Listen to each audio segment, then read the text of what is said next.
What if the secret to building a truly scalable company wasn't found in a dry operations manual, but in a gripping business novel about a plant manager on the brink of shutdown?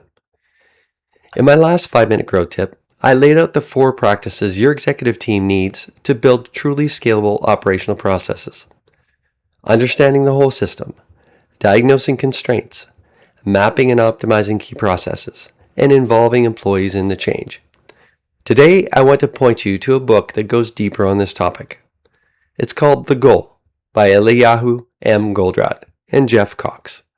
First published in 1984, and still one of the most important business books ever written, it teaches through the story of a plant manager who has 90 days to save his facility from shutdown. It's a business novel, and a surprisingly compelling one, making the case for the 4 steps we recommend. Number 1.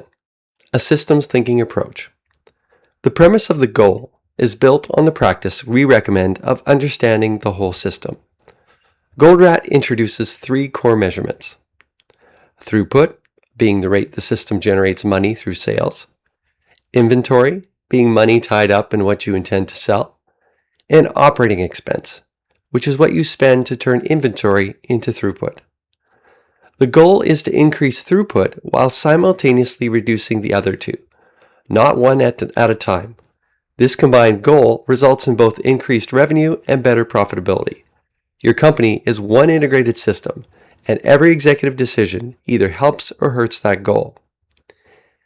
He argues that most companies are destroying their own performance by optimizing individual departments or production stations in isolation. Exactly what happens when managers just manage their own turf instead of the integrated flow of the business. The key function flow map that we recommend, mapping the inputs, outputs, and flows between each function at every level of the company, is what helps executive teams maintain this bird's eye view. Number 2. Diagnosing constraints. Goldratt introduces the theory of constraints. Every system has at least one constraint that governs the throughput of the entire operation. He illustrates this with a Boy Scout hike. The troop can only move as fast as the slowest hiker, no matter how fast the kids at the front walk. The solution isn't to push everyone harder, it's to put the slowest kid at the front, lighten their pack, and pace the whole group to their speed. Pushing more volume through every department doesn't increase your overall throughput. It just piles more work in front of your bottleneck. So a key first step is to identify the system's constraint, the process, department, or production station that is holding up the hike. Number 3. Mapping and optimizing processes. The next step outlined in the book is understanding exactly how the one constraint currently operates and where it's losing capacity. Current state process mapping helps reveal what steps in the constraint process are causing the bottleneck through redundant or unnecessary work, inconsistencies, and errors. Once that local process is optimized, every other process should be run in lockstep with its cadence so as to not overload it. This whole systems approach maximizes the throughput while minimizing inventory and operating expense, thereby maximizing profits.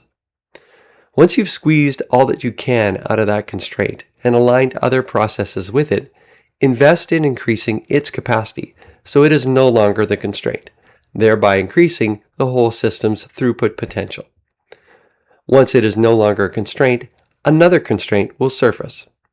Repeat this approach. One of Goldratt's most counterintuitive points is that a workplace where everyone is always busy is a sign of inefficiency. Non-bottleneck areas running flat out generate cost without generating throughput because that flow gets backed up at the constraint. That's uncomfortable for executives who equate busyness with productivity, and it's precisely why the focused diagnostic approach we recommend produces results where broad improvement initiatives often don't. Number 4. Employee-involved change leadership. The fourth practice we recommend to strengthen processes for scalability, employee-involved change leadership, is not explicit in the goal. Goldratt himself acknowledges this later, writing in his follow-up book, What is This Thing Called the Theory of Constraints, that the goal highlighted but certainly did not address the major problem of changing the nature of a company.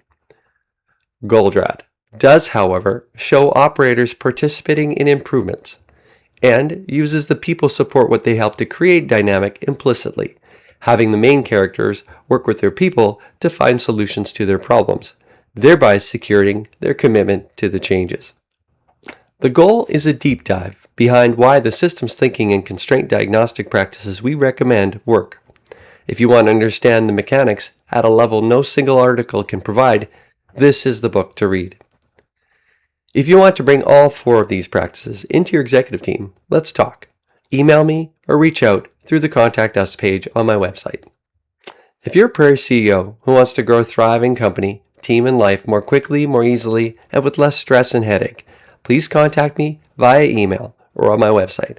I hope you found this useful.